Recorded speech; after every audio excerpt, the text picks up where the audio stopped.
అనేటువంటిది చాలా ముఖ్యము.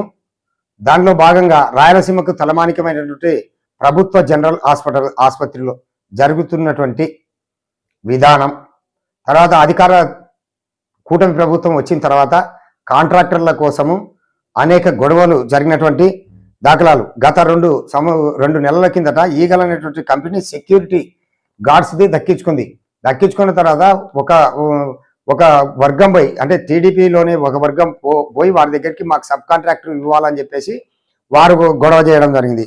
దాని తర్వాత ఇంకొక వర్గం మాకు కావాలని, ఇంకొక వర్గం మాకు కావాలని, ఈ రకంగా అనేక రకాలుగా సెక్యూరిటీ కార్యాలయం పైన కూడా ఒక వర్గం దాడి చేసినటువంటి సంఘటన.